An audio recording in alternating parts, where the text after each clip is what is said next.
And that's when the toilet paper ran out. Oh, it was horrible. So that's why Riz isn't joining us.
Hey, hi-ho, Lions fans. Welcome to the Detroit Lions Podcast Senior Bowl 2023 special end-of-day, Day 2 wrap-up show. I am your dashing host, Chris, as dashing as they come. And with me is my good friend and co-host, Jeff, the Riz, the man with the hair. How you doing, brother? It's good to be with you. It's good. It's good to be out of the wind.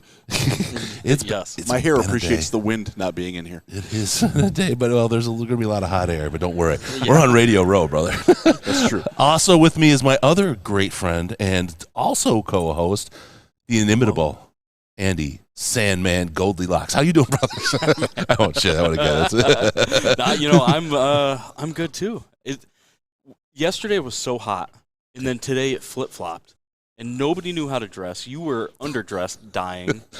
I was still slightly underdressed. Yeah, that's right. Yeah. So I went, look, my short sleeves, I got the untanned ring because I wore longer sleeves yesterday, and I go out, and everybody's in a coat and pants, and I'm the only nuthead there with my shorts and two short sleeves. Yeah, so today the weather changed. The wind came in from the north. Yep. Apparently it's like really, really bad not far north of here, like weather across, like it's snowing in Dallas. I know people that are stranded in Dallas airport. I believe the Pistons are actually stranded in Dallas. So, yeah. It's you got to point at the map. You're doing the meteorology. I'm tired. Sorry. It's been a day. It was frenetic today. It's been a long day. We were up. We were here before 7 a.m. Central Time to deal with the player breakfast that went on. We got to interview some people. Hopefully you caught some of those. We had some technical difficulties on our end.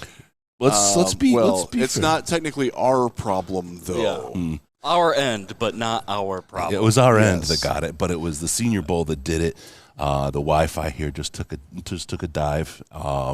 It wasn't structured for the amount of people. I mean, when you had, as we've talked about, the big rooms behind Andy full of all the players, you've got over 1,100 members of the media in there, all on their phones, right? All recording. It's all being saved in the cloud for those with Apple devices like Riz, who loves them so much. And then the people out here writing and reporting, and it just sucked the Wi-Fi out. It was like a vacuum, and it gave us a horrible time. We have a recording of the morning show that we have yet to put up. We'll put that up later tonight. Yeah. Don't get confused. And we talk about what happened. It wrecked our Hendon Hooker interview. We got some great stuff out of it, but we did. That was such a frustrating moment. Yeah. Hendon Hooker sat down with us. We have pictures of it. Unfortunately, we don't have any audio from it. The internet died. He sat with us for a good 5 minutes and talked to him. So I will have a summary of that up at Lions Wire once I get some time to type that out. But basically, he explained the interaction between himself and Ray Agnew, and also his progress and status report. Great guy, wonderful guy. Big hands too, by the way.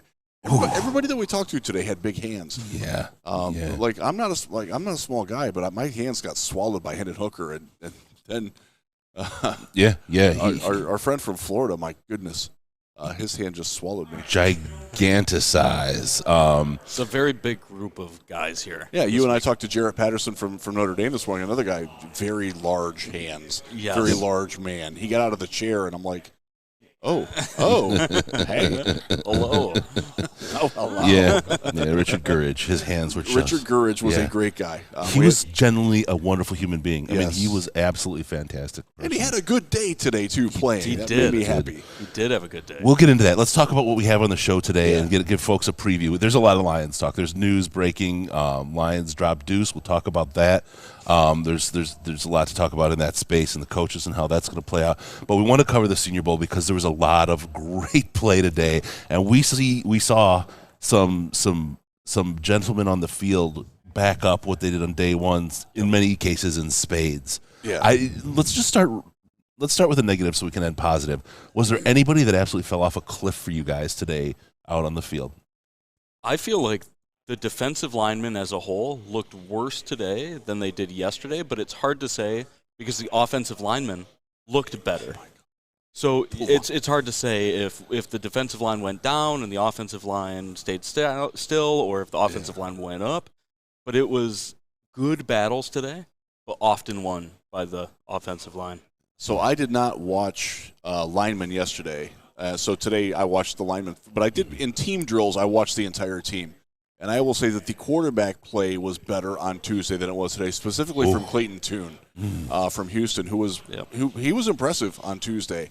Today, not so much. And then Tyson Bagent, oh my goodness. Oh my God. The last two throws he made in practice they were middle school throws, and he missed them. Yep. Can I badly.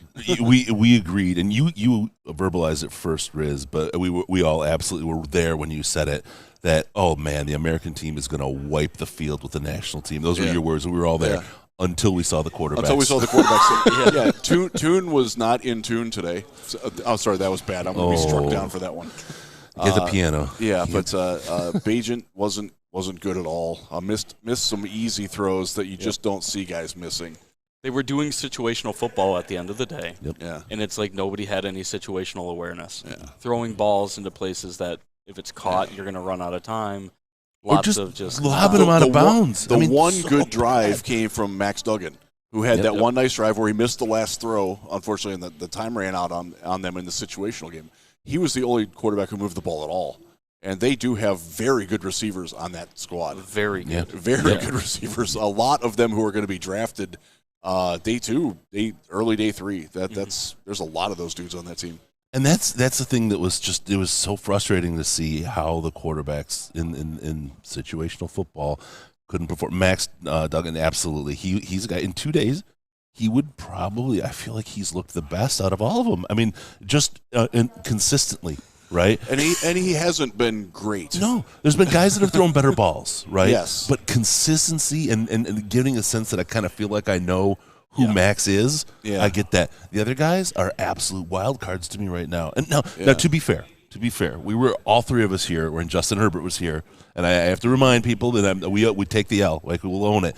We were all out on Herbert. He wasn't good here. No, he looked horrible. And I would give an appendage to have him in Detroit right now because he is that good. Yes. That was a miss. I don't know that we're missing anything this time. I mean, more experience, more time. And just to go to the other roster, Malik Cunningham did show up today and was playing from Louisville. He wasn't bad.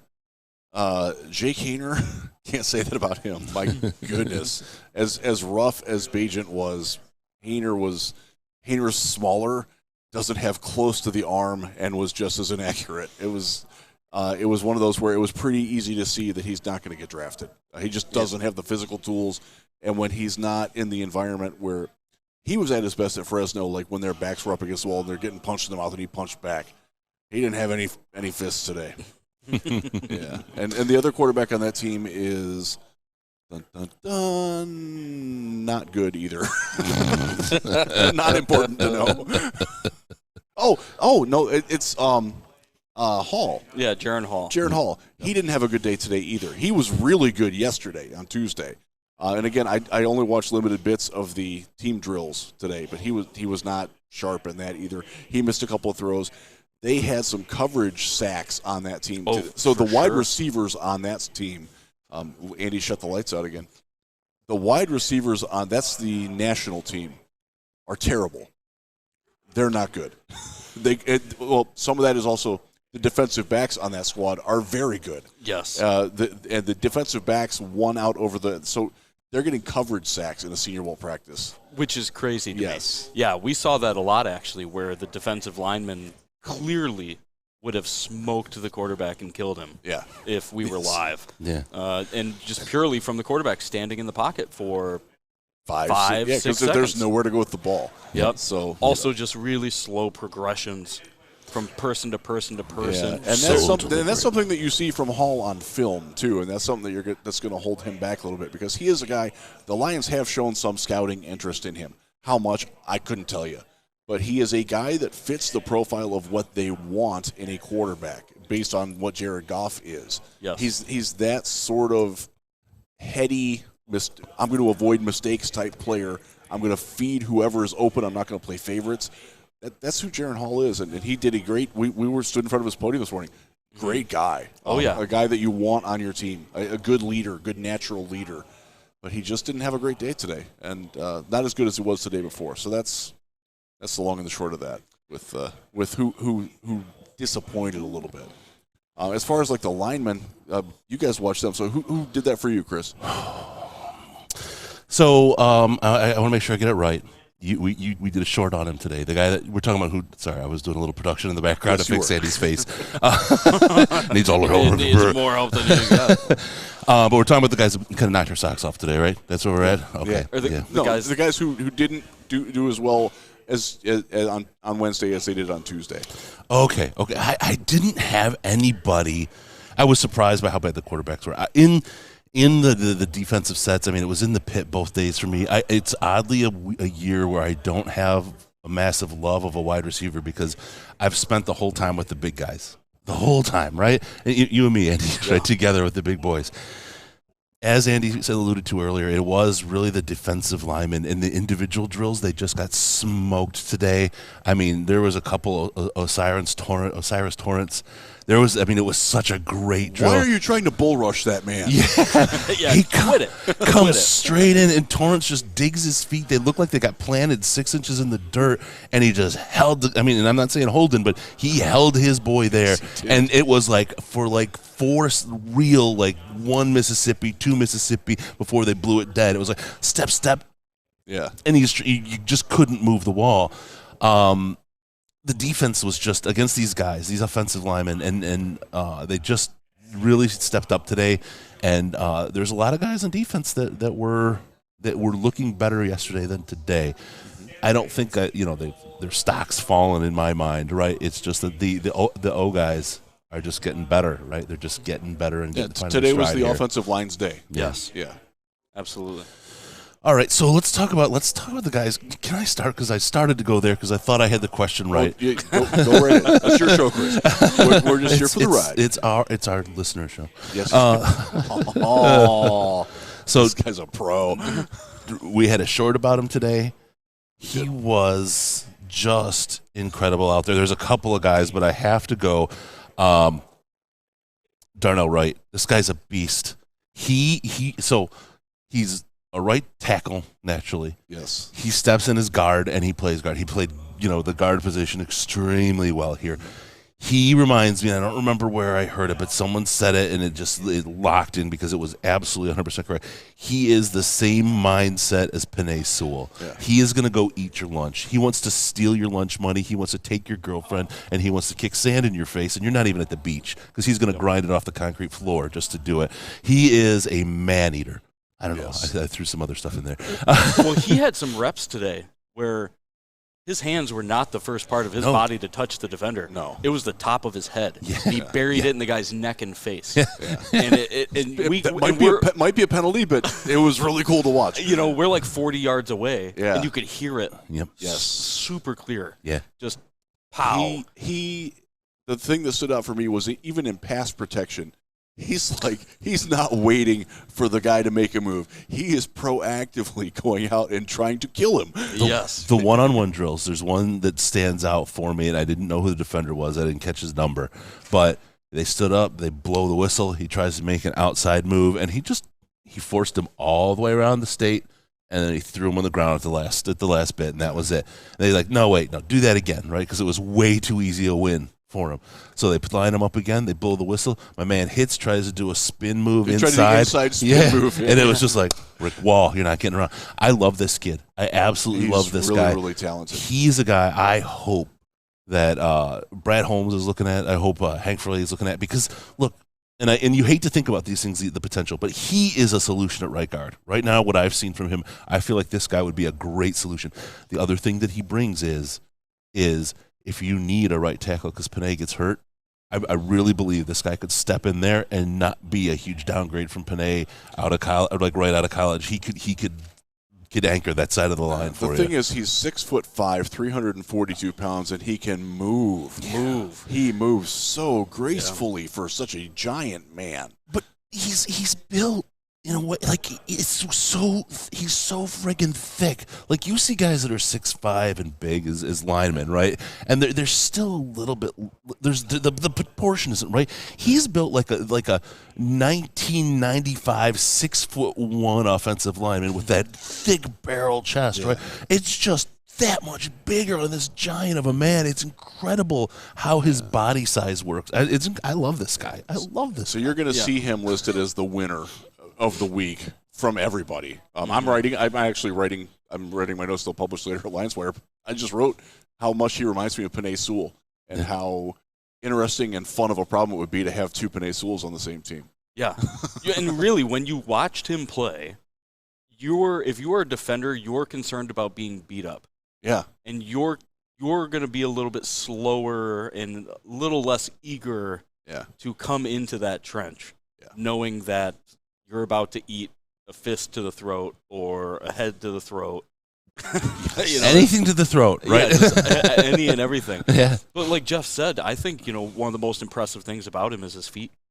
Yeah. He really scoots. Yeah. When the guy went to go around him on the outside, he took one step and moved 5 yards. Yeah. It was incredible. Mm-hmm. Mm-hmm. In a blink of an eye. Smooth too. Like it wasn't coached for him. He just does that naturally. Yep. So we talk about run blocking. I'm seeing it for Brandon, the question about the guards run blocking. I will say again on Darnell Wright, when the hole was open, Darnell was the furthest guy down the field until the running back kind of strolled through the hole on his way to a nice big run. The blocking was incredible across the whole line. Guys were shifting around. It wasn't just him that had a good day. Yeah. There was a lot of linemen on that. That's the American team that deserve praise today. Yep. For my day watching him, John Michael Schmitz, the center from Minnesota.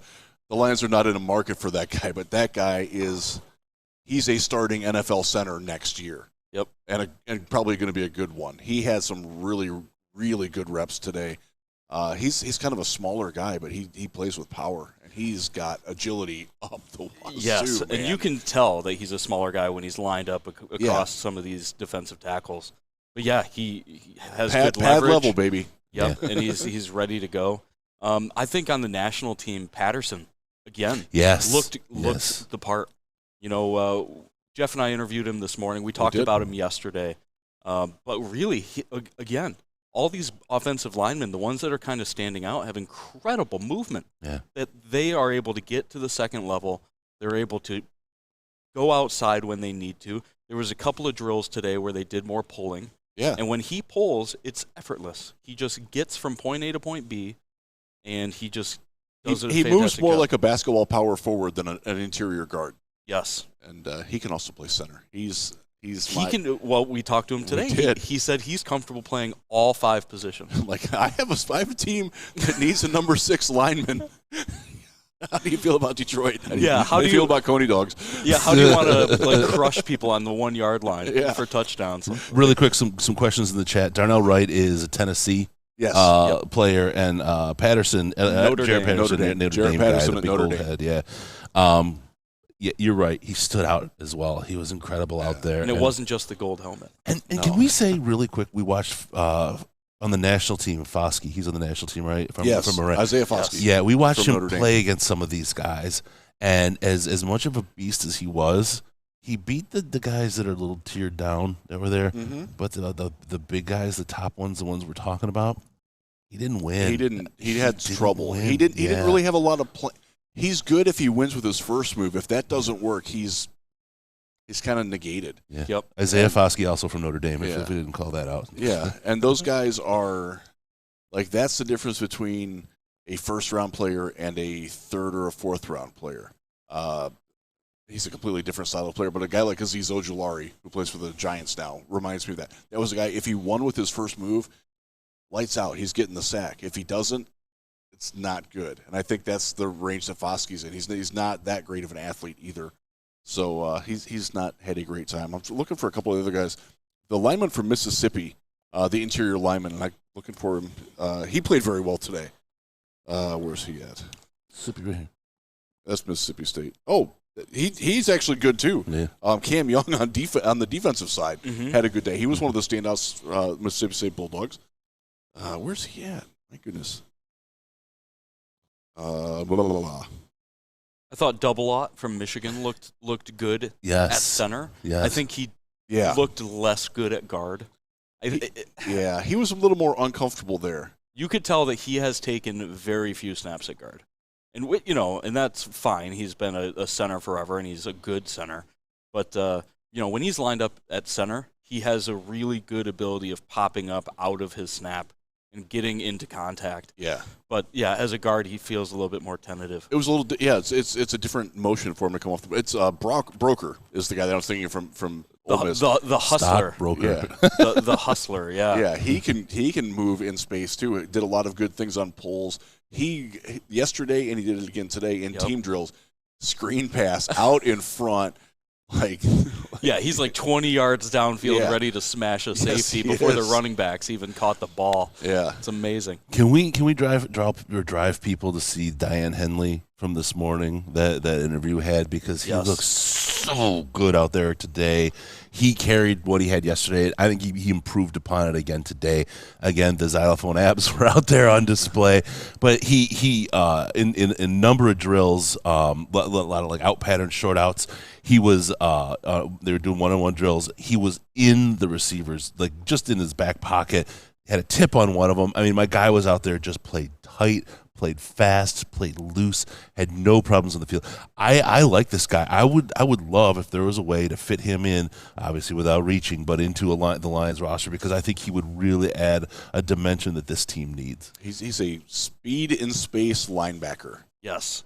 And the Lions need a speed and space linebacker. Yeah. We mentioned it, that they use Chris Board for that role. Right. And he's adequate. Let's not do that again. Well, we've been getting killed by tight ends for eternity. Yeah. And here's a guy who can take that off the plate, right? And when you get a team with a Kelsey or a Hawkinson, I'm just teasing, with a top-tier tight end. Hawkinson did catch a lot of balls. Yes, he did. But, I mean, you get a top-tier we're talking about top-tier tight ends. You get a top-tier tight end that you're playing against. The snark never leaves. You get a top-tier tight end you're playing against. The Lions get their lunch eaten. And a guy like this is the kind of guy that can help stop that and make that team beat you in another way. And we interviewed him earlier today, and, obviously, go and find that. But, that wasn't just a random player that we interviewed and then we started to look at extra because we interviewed him. We sought him out. Yeah. We waited for him to become available so we could interview him, because Jeff knew that he was very interesting for the Lions. And so I think, when you have a guy like that, and if you watch the interview, he mentions that he loves special teams. Yes. He wants to play.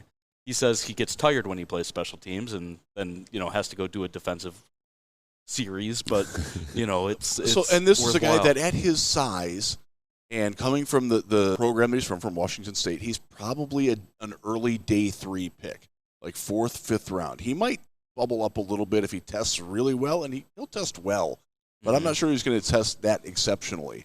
So if you're a day 3 linebacker, you darn well better be able to play a lot of special teams, and he will embrace that, and he will be good at it. So of all the undersized linebackers here, and there's a lot of them, and a lot of those guys are very good in space, he stands out as probably the most natural in coverage. Some of that's because he used to play safety. One guy that I do want to mention, and Andy, you and I talked about him a lot today, Sacramento State. What's his name? Marte Mapu. Yeah. Oh, yeah. Number 0. That guy can play. He has a lot of good reps today in coverage. He broke up a couple of passes in the team drills. Yep. Had a vicious hit.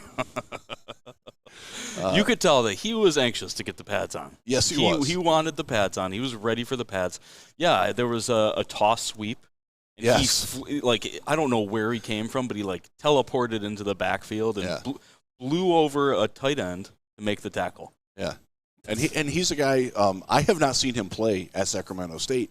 I talked to somebody who has, and they said they used him a lot in the way that Michigan used to use Jabril Peppers as an edge safety. Yeah. That's kind of the position that he played.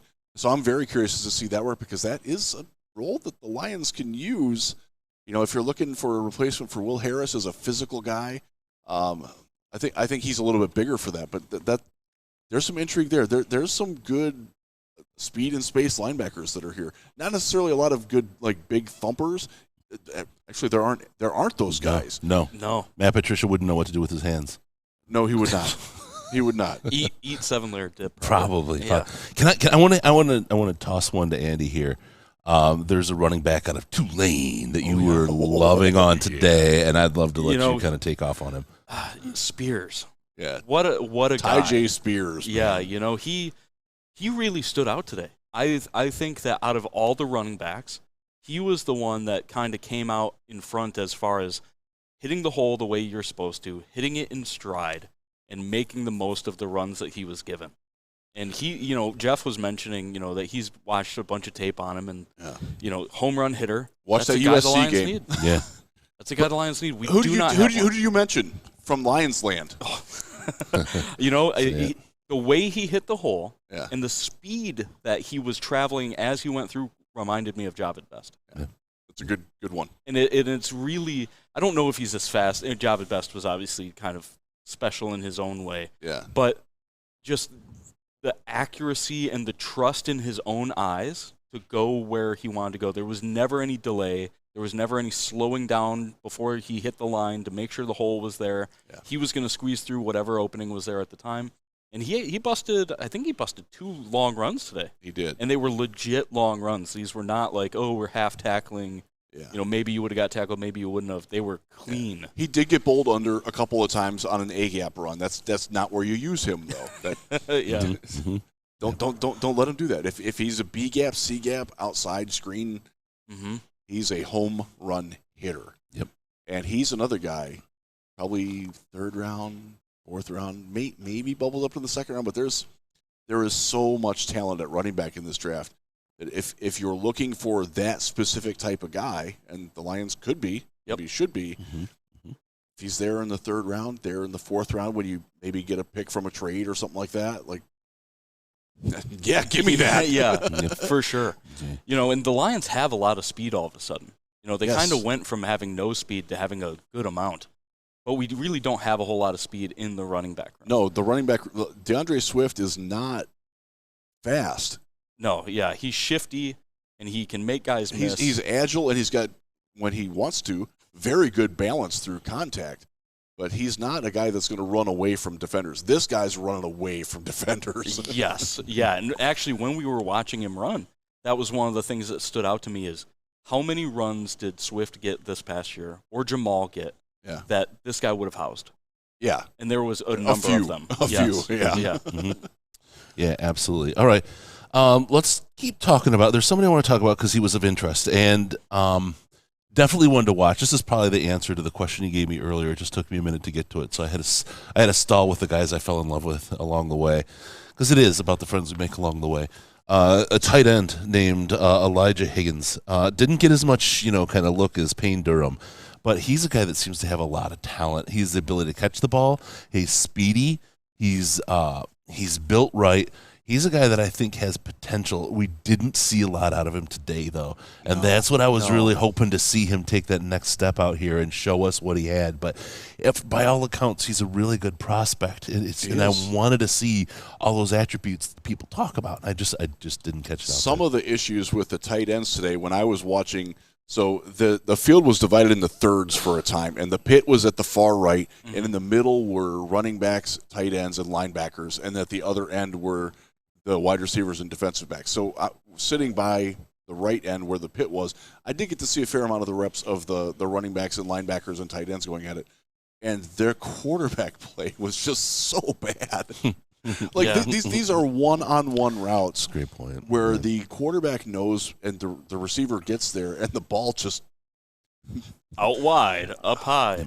Yeah, no, it was a rough day for tight ends, I would say, because of the way practice was ran as well. Yeah. There was a lot of, team exercise, and the quarterbacks, for whatever reason, just really weren't looking that way. Yeah. A whole lot. They did a lot of defensive end versus tight end blocking drills. But did. Tight ends, that's a hard ask. Yeah. When they won, they won. And in fact, I think it was Payne Durham did win a few reps against defensive ends and looked pretty good doing it. All things considered, if you're leaving a tight end out there to block a defensive end, hopefully he's not doing it for very long. Right. Yeah. Right. Yeah. Heard it. We saw a lot of bad case scenarios in the NFL this year of people trying to do that, and it's not something you want to do for a long time. Yeah. Well, they tried to block. The 49ers tried to block number 7 from the Eagles with tight end. The whole first quarter. Bad idea. The whole first quarter. Yep. Can't do it. Quick question. I'll throw this one to you, Riz, about Riley Moss for the guy from Iowa. Anything you've seen out of him that you liked or didn't like? I didn't see him. He is straight line fast, but he plays on train tracks. He does not have that kind of agility. If you're running him against a 9 pattern, great. He doesn't have. It almost feels like he's playing with blinders on. Like he's not going to see outside of like the initial range from where he's at. He's had okay. He has ball skills. Like if the ball's in the air, he's going to find a way to make a play on it. Mm-hmm. But he hasn't. And he did have the second or third fastest speed. He was one of the 3 defensive backs that was over 19 miles an hour running in the tracking from Zebra Technologies Next Gen Stats. But he hasn't really done a lot in coverage. He's one of those guys that if he's against a shifty guy, he's in trouble. Yeah, absolutely. All right. I think one last topic. If you have your players kind of covered so far. Yeah. And you as well, Andy. I think so, yeah. The last topic I want to kind of cover about on the Senior Bowl side of the things from the Day 2 items actually is a throwback to Day 1. It's something we didn't get to cover, and it was the just the wonderful ambiance of the soundtrack. You couldn't, Andy was tapping toes, snapping fingers, and humming along all day long. Yeah. At first, we walked into the stadium and they were playing, like early 90s R&B. Yes. Like at one point they were playing Mariah Carey, which don't get me wrong, I love Mariah Carey, but it's not really football music. Yeah. And it was just the national team, and they played this, and it was fairly loud. It was very loud. It was very loud. Very noticeable. Yeah. The entire practice. And we weren't sure if it was a Reese's Senior Bowl DJ or what was happening, but as soon as the American squad came out, that stuff was turned right off. Shut it off, yeah. Today was a little better. Yeah. They played a little bit more new stuff. Today was quieter, too. Yeah. I was warming my chops yesterday to sing along with "Son of a Preacher Man," but it didn't quite make the top. But I mean, we heard it was like It was like 4 songs from Salt and Pepper in a row. Yeah, and these guys weren't even alive. we heard Crisscross. We heard we did. We heard Snow Informer. Yes, like, we heard. Who plays Snow Informer? Yeah, we heard. Here comes the hot stepper, Any Camos. Like I'm taken back to my college years when those things were cool. Yeah. All right, really quick, want to remind people, like and subscribe for us. Help us out as we do cover the Senior Bowl 2023 here in Mobile. We'd love to have you help us out by doing that. Also, head on over if you want any of your gear and be ready to get your gear after the draft. Go to fanatics.detroitlionspodcast.com.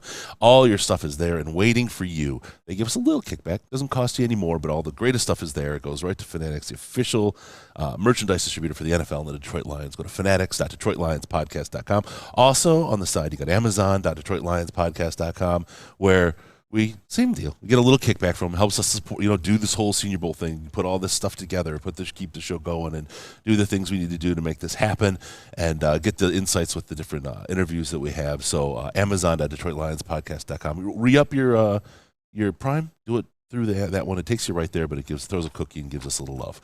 Thank you for supporting the show. All right, 2023 Reese's Senior Bowl down in Mobile, Alabama. We are live from Radio Row, Detroit Lions podcast with Jeff, Andy, Chris, doing our thing. And there was a lot of Lions news that broke today. Mm-hmm. Oh, my goodness. And I know the folks in the chat and the folks watching and listening along want to hear all about it. First off, Riz, I'm going to let you read the headline because I can't do it without making a joke. There's a coach that's moved. Deuce Staley is no longer the assistant head coach or running backs coach for the Detroit Lions. He has taken his Staley to, remember those were cars back in the day? There's a reference for you.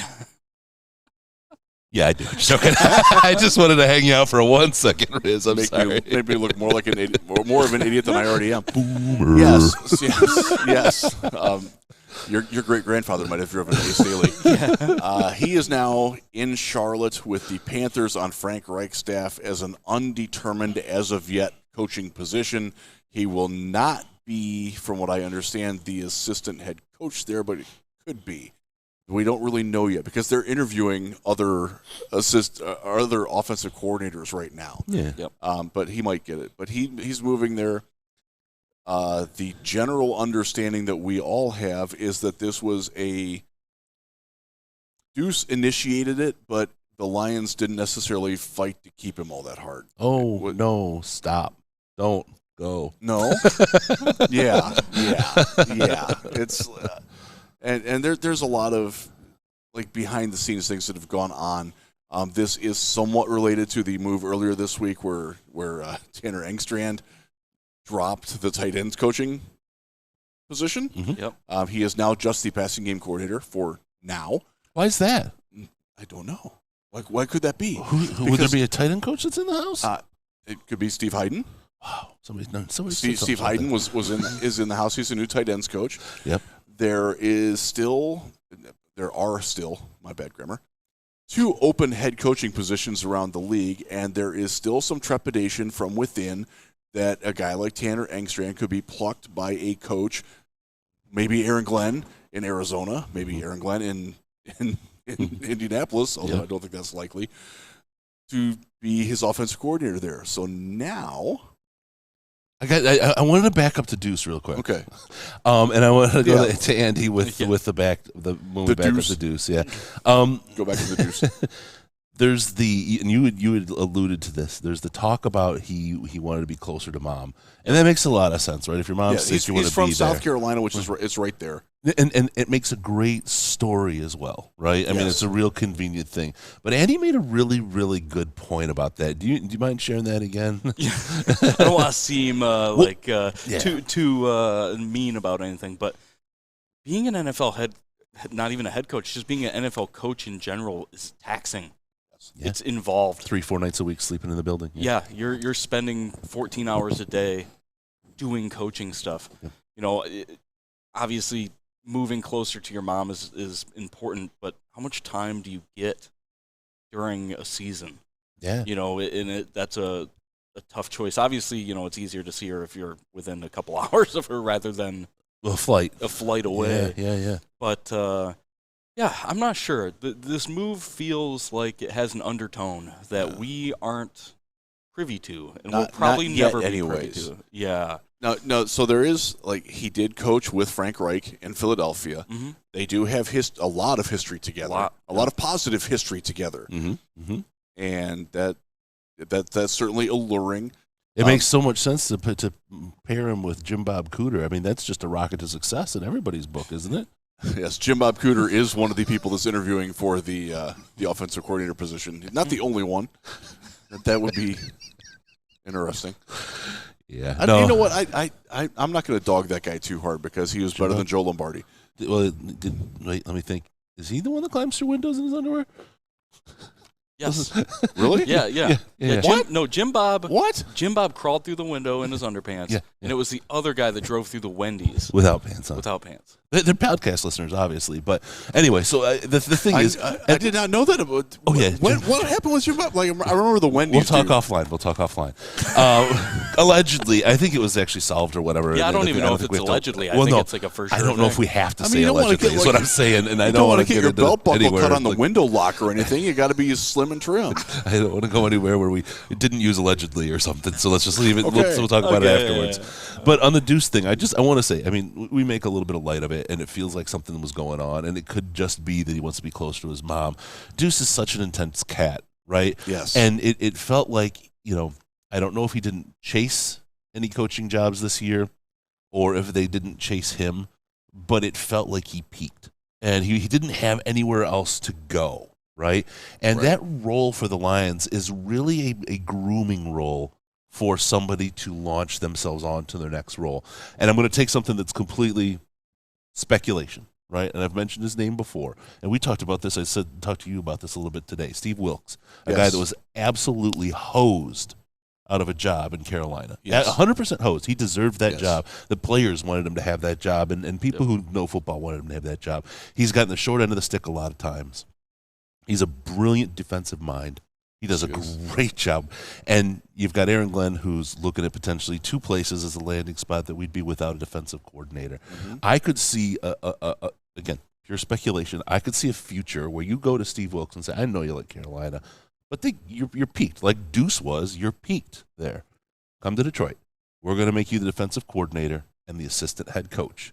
And we're going to groom you to get that damn job. And for that's a Dan Campbell thing. That's a challenge that he will achieve. That's a thing Dan Campbell will get Steve Wilks hired somewhere. And I think this is the step to get him out from under that organization that failed him, that failed Steve Wilks, and get him into a place where he can launch and go somewhere great. So, I again, it's speculation, but I'm the more and more I think about this and the way the pieces are moving on the board, I feel like this is a real potential place for him to land. Yeah, and we did talk about how interesting it is that now that Deuce is gone, that the assistant head coach position is technically open. That's a huge carrot to give to somebody. I'm sure that title comes with a pay raise. I'm sure it comes with a responsibility.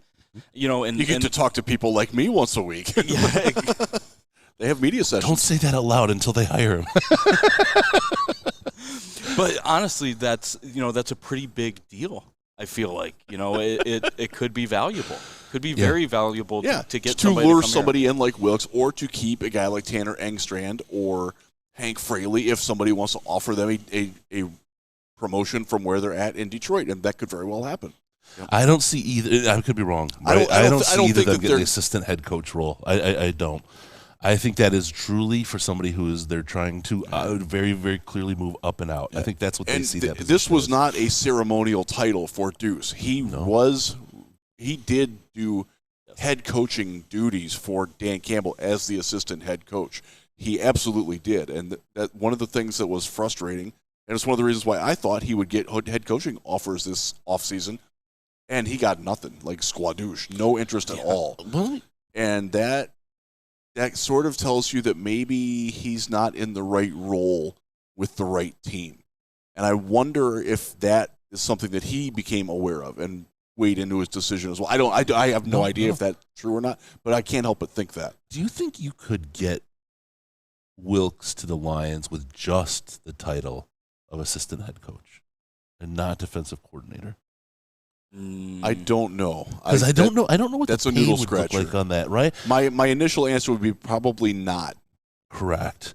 Yep. But that gets him then on both sides of the ball and not channeled in just the defense, number one. I just don't know what the pay is. Is it really, as a assistant head coach, is that a step above the coordinators? And if it is, It is. That It's not. It's not like it's not the difference between in college, like between a position coach and a coordinator. That's that's the difference between a house and a little house. But it House. gives him a chance to see both sides of the ball for a whole season in that role, right? Yeah. And it can give him a role to really launch. And remember, from. he's been a head coach before. He was the head coach for one season in Arizona. Yeah. And got hosed. Got shafted hard there. That was awful the Yeah. way they did him.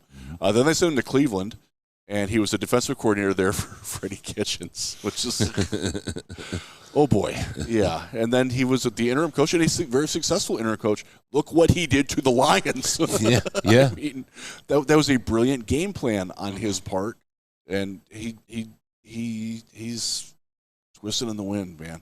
It's tough to see. He's a good coach. fair. He's proven he's a good coach in a lot of different places. Yep. If there was an opening for him in Detroit, I would love for him to consider coming to Detroit. He'd be a great asset. Yeah, 110%. And that's one thing that the Lions have always done well is collect talent. Since Sheila, let me put it this way. Thank you. Yes. Always seems like a lot longer yeah. than what you mean. No, but you look at our front end office. We've got John Dorsey, who is Saw him incredibly. today. We saw did him see today. We today. saw him Wearing his trademark white sweatshirt. Andy Yep. talked to him. And his Nike Monarchs. Yeah. He walked away from me quickly.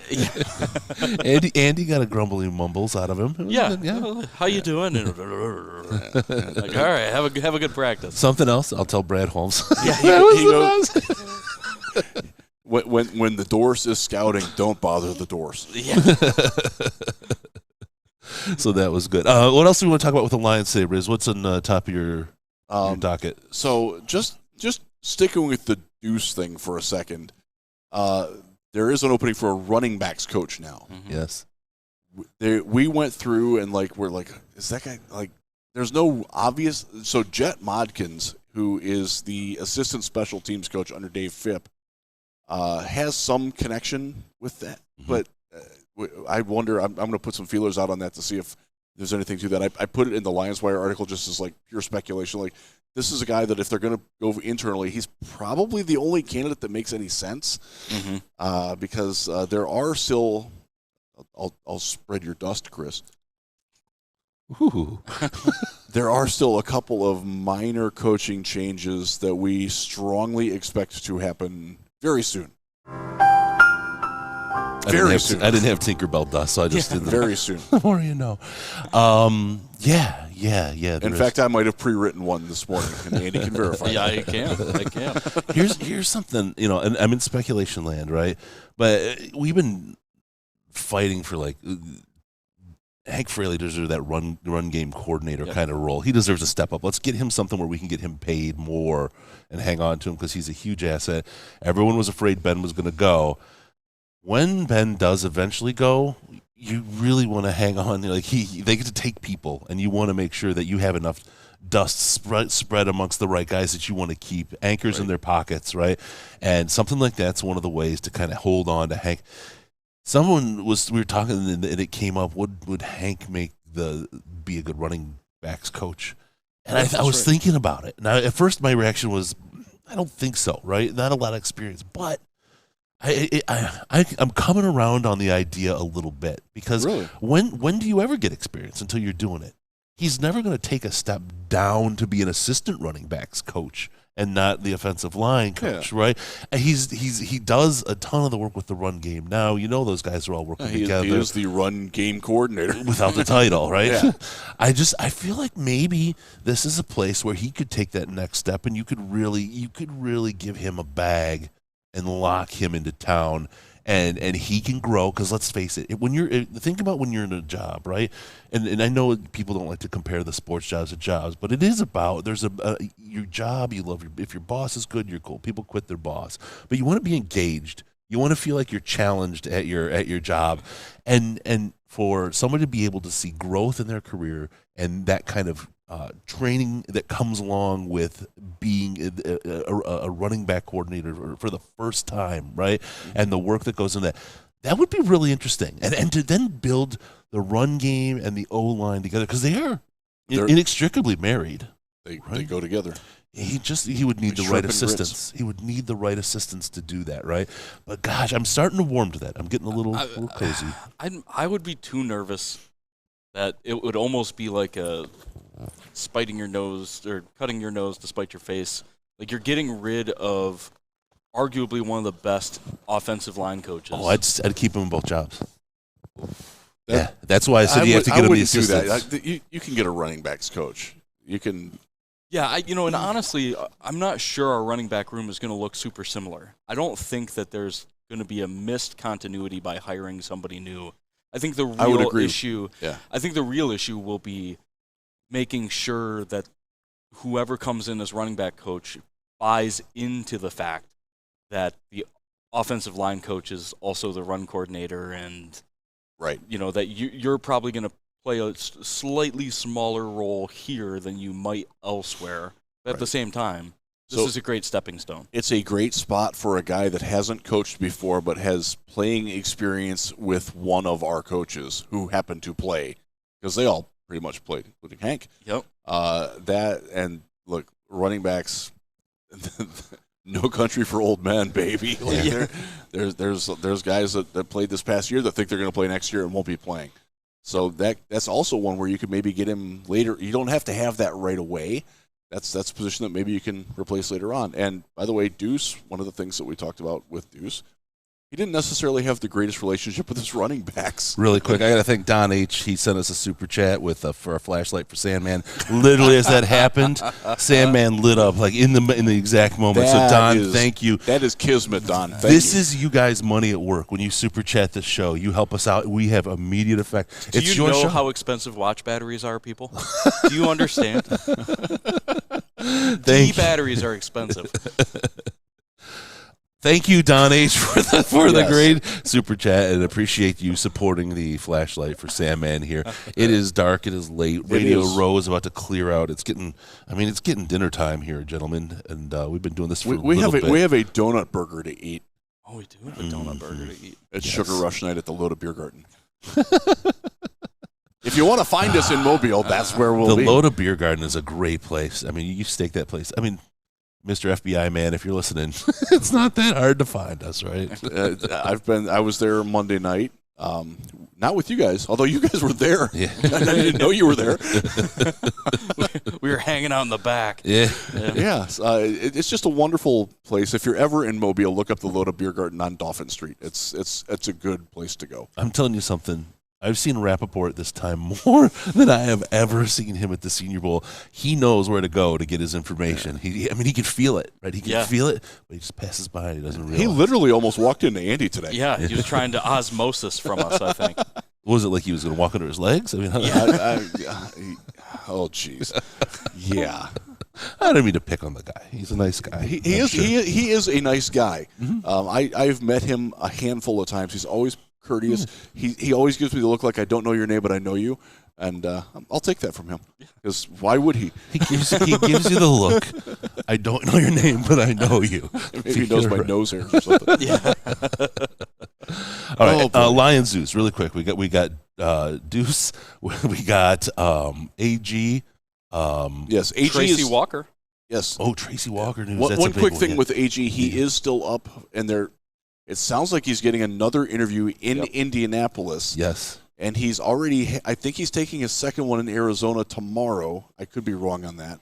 And again, with the weather the way it is around most of the country, that's a little squirrely. So who knows? But he's still very much in contention. And from what I understand from talking to somebody who covers the Cardinals this week, he's got a legit shot at it. Like, they're not just stringing him along. He could very well be the next head coach of the Arizona Cardinals, and nobody there would be surprised. So how you feel about AG sort of portends on how you feel about that news. Yeah. It's interesting. Arizona and Houston are really embarking on new trails. It really feels like a new beginning for both of those franchises. Don't have any idea if it's going to work. right? I mean, if we look at history in Houston, it might look like it's going to work for a little bit, and then it won't. But from there, right, we'll keep going. But hey, I gotta say thanks to Jameson Hennessy. Hey, brother, thank you so much for that super chat. $100, Jameson Hennessy. I won't be drinking either of those tonight, but thank you for that. Backing up the Brinks truck. Thank you, sir. Oh, that's awesome. Wow, yeah, that's sweet. We have such great fans. We love you all. We really do. It's their show. They should be paying for it. My goodness. Try to turn it around, guys. Work with me here. What do you got, Eddie? Anything else on the Tracy Walker?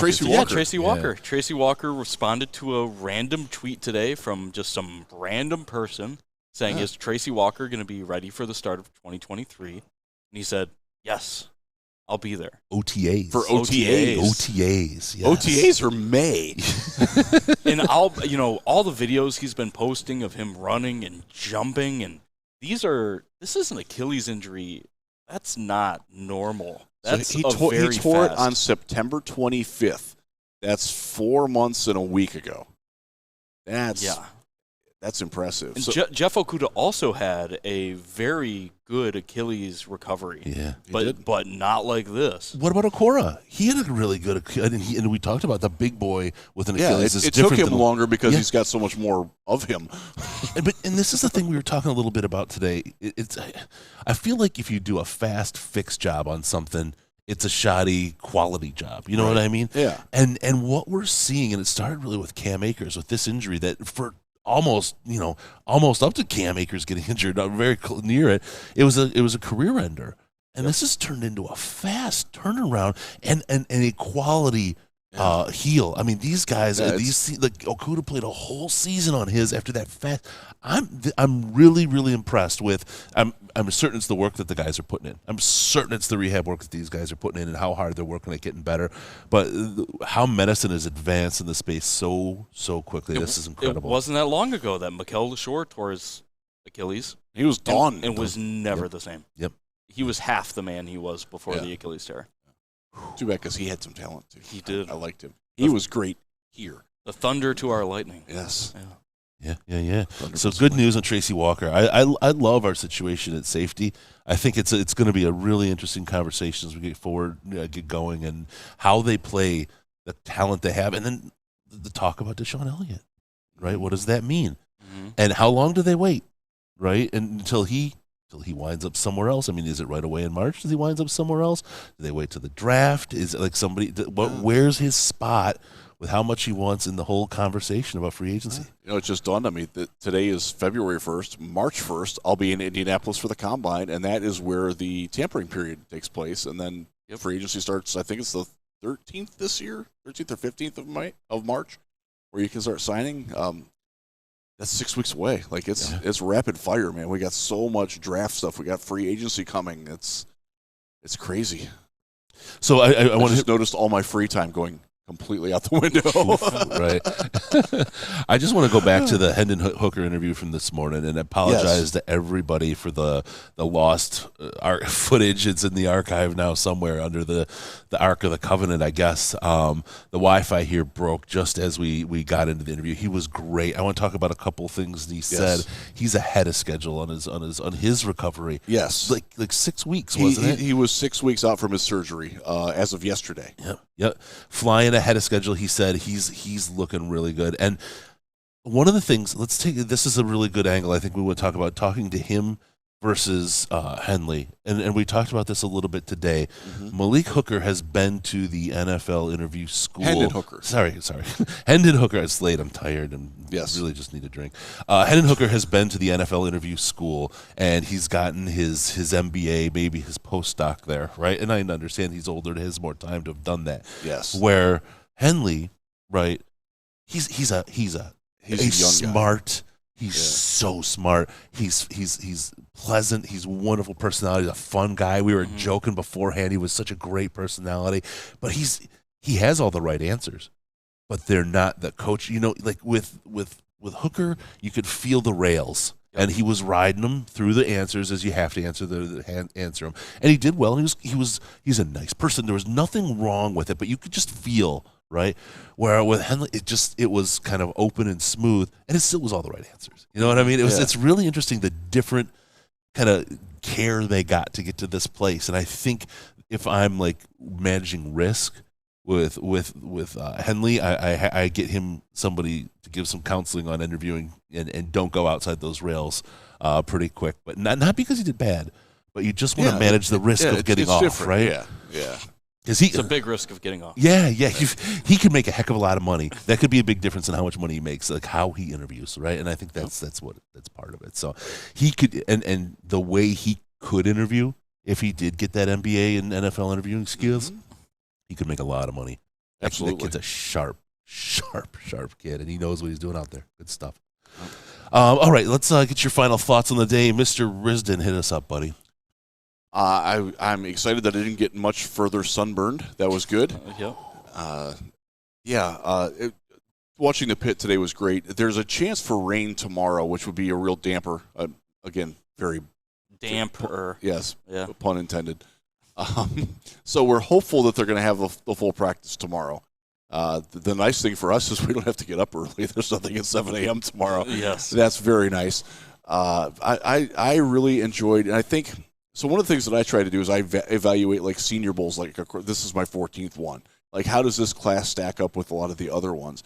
And I will say that I don't think that the top end talent is here.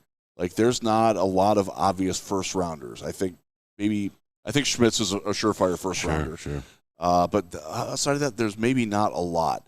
But the day two guys specifically that are here are better than a lot of the day two guys that we've seen through here in the past few years. Yes. And going over time. And a lot from our friend from Wisconsin, Keanu Benton, has made himself a lot of money here. That ilk of player, the interior offensive line class, the defensive backs that are going to be taken on day two. You know, we have the discussions. What do you do at 6? Do you take a cornerback? Well, I can find you a cornerback from here that I can take in the 3rd round that will challenge to start next year. Yeah, I can find you 3 of them.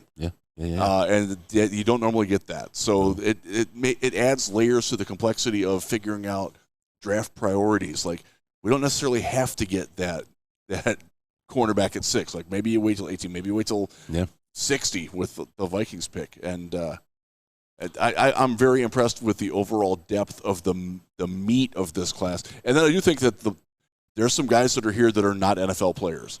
More of them this year than there have been in the last couple of years as well. Mm-hmm. We saw one of them today, the center from Troy. My goodness, that was rough. He was victimized repeatedly. There's, I think, 2 of the quarterbacks here have no business ever being in the NFL. But by and large, like I really like the middle and upper tier of this Senior Bowl compared to the recent classes. Yeah, for sure. I reverted to my SEER training after that damper joke and started blinking SOS at the camera. Sorry. All right. POW over here, right? Really quick, I just want to remind folks, hit that like button. You're watching right now. It's easy. You're here. You spend more than a couple seconds. I know you're enjoying the content, having a good time, or maybe you're just laughing at our bad jokes or groaning at them. Either way, hit the like button and help support the show. We appreciate it. It gets the information out there, helps other people find it, helps us keep doing the show and get it out for all the folks out there in the land, because that's how that algorithm works. I don't know how else to say it. So also hit the subscribe button. We go crazy random during Senior Bowl in particular. We had a lot of shorts today. I did more shorts live from the stadium. I'm sorry about my hair. It was windy. Didn't have my normal hair product with me, but I made do. It looks really good right now. So. Well, thank you. It has a good recovery mode. Yeah, sure. That's it really good. does. That's good. Good bounce. Mr. Andy, sir, can I get your final thoughts and wrap on the day? Yeah, we don't get a whole lot of bowl movement, but we got some with Deuce today. Yeah, that's right. So it's good, No, honestly, I wasn't sure what to expect out of this class. I really wasn't. And like Jeff said, I think that we're incredibly middle heavy, which is an interesting place to be because the positional groups that are middle heavy here, tight end, interior O-line, defensive line, for that matter, are where the Lions need help. And they're not necessarily places you want to spend high round draft picks on. Yep. So the 3rd, 4th, 5th round guys are going to have a really good opportunity to make an impact for the Lions. And I think that's, I don't want to say it's an anomaly because the last 2 Brad Holmes drafts have been incredibly helpful all the way through, all the way from the top to bottom. We've gotten useful guys and guys that contribute. And it's looking like that has the potential to happen again, depending on how things fall, obviously, and who they like and who whatever. But this draft class is very heavy tight end, very heavy offensive line. Just so happen to be that those are some of our needs. Yeah. All right. From my perspective, with the Deuce dropped, we have some coach changes to make, some updates to do with the team, and I think I think some of these were already in the works. I think Slack knows. So a lot of these are already in the works, and we're going to see some of these changes kind of come forth over the next little bit. Brad and Dan, because I'm first name basis with both guys, didn't come down. They're not here. That's right. correct. They are not down here in Mobile, which is interesting. There's a lot going on in Allen Park. Yes, there is. And they're not done in Allen Park. No. They have a Wink, whole army of scouts that are down here doing a lot of good work. We've talked to a couple of them. But there's a lot going on in Allen Park that's keeping them busy right now. So they dropped Deuce out of there. They got what they needed out of the to get the holes made, and now it's time to fill those holes with the mortar to hold those bricks together. So I think that's going to be it. I want to thank everybody for joining us, like, subscribe, all those things. It's great. We will see you tomorrow morning. Tomorrow is going to be another day of interviews. We've got a lot of different folks coming in that you're going to want to see. National media, Zebra Technologies is going to come by. If it happens with the rain delay, it's going to be nonstop all day, just knocking your door down. So keep yourself ready. If we do get the rain kicked out, where we're not, that's if we do get it kicked out. If not, we're going to have a ton of them in the morning.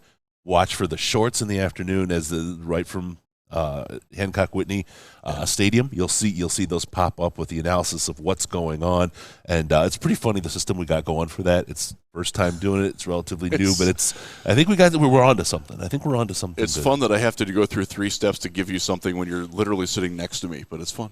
It really Technology. The 1-minute video takes like 15 to put up. They've got to smooth out their process, and we got the nearby share function doesn't work from Apple to Android, unfortunately. Yeah, and that's weird that as such an Apple fan you wouldn't have an iPhone. I recommend one. I really do. Apple and the Steve Miller Band belong in the same place. Do you want to tell your Steve Miller Band story before we go? Oh, yes. So we're listening. We're in the car. We have Sirius in the car activated. I got upgraded, which was very nice. Thank you, Dollar. Thank you, big man in the New Orleans rental car center. So we're listening to Metallica, and it's their new Metallica song, and we're debating the merits of how punky Metallica is. And I got tired of the song, so I'm going to change it. I'm going to change it to classic rewind. But watch this, and I said this. Watch this go to Steve Miller. Click on it. Whoa! Take the money and run. Instantly. And it was like a self jinx. I've never seen anything like it. I heard it and immediately knew, and I snapped over and looked at him, and his face was like Bart with the eyes bugging. It was the worst possible time for me to be right about something. Oh, my God. That was awesome. Yes. Spoken into existence, I manifested the Steve Miller Band into my own life. It's time for me to die. In the super chat, Peaceful Tim, I like those Jeff and Photobomb Chris. Yeah, if you look, we dropped the Deuce of short, and you'll see there's some Andy's in it, and I'm in it, and Riz is doing his reporting on it. We'll have a lot of fun. These shorts are going to be a fun place for us. We'll do some more stuff with it as we play in the game and do some things. We've got actually one planned with Ash and I that's going to be just quick, funny, and on point. So you guys will love it. Remember, we're Pants Free Podcast, so it's all about the shorts, right? Absolutely. Yeah, because we never said shorts free. All right, with that, we're going to call it a thank you. Don't forget us on Patreon, patreon.com/Detroit Lions Podcast.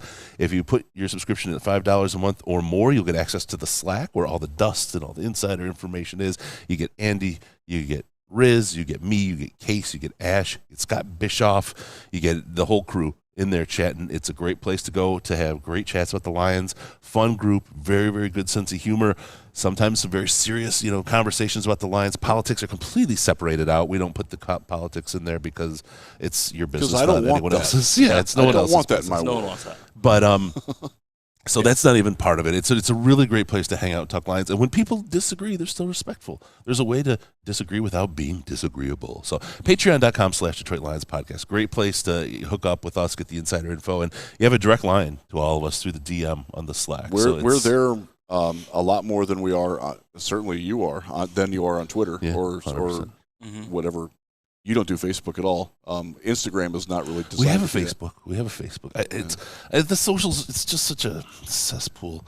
I mean, there's a lot of really nice people out there. I've met some spectacular people, but unfortunately, they're a minority in a place where people think 280 characters and a bad attitude are going to get you something. So, how about that? It sounds like a. It does. It's like a dare slogan: 280 characters and a bad attitude. I feel you listed all the people that are on the Slack. But I feel like you did a disservice by not letting people know that if you join the Slack, you have to know that some people call Jeff Maurice. Woo, woo! You were my friend. I call him the gangster love. I don't know about anybody else. But. Space cowboy, yeah. All right, so there is the Slack. We also have Twitter. And there's no pompous of love right now. I hate how many times I've heard that song. Jefferson at Twitter and DET Lions Podcast at Twitter and Sandman7773 Nailed it. at Twitter. DET Lions Podcast is the one that I think is harder, but maybe it's Sandman773. I don't know. We'll just keep hitting them. I'm keep around. saying them. Yeah, we're there. Give us a follow, and we're all hanging really great stuff. That's, I think, the whole thing. No pants, no hot tubs, no toasters, none of the other bad stuff, because we like to have a good time, and we're about to go have a good time. Riz is going to have a hamburger with a donut as a bun. I'm going to drink too many beers, and Andy's going to say, what the heck did I do coming here? This was a mistake. Thank you all for joining us, because we're your Detroit Lions and soon-to-be alternate Reddit connection.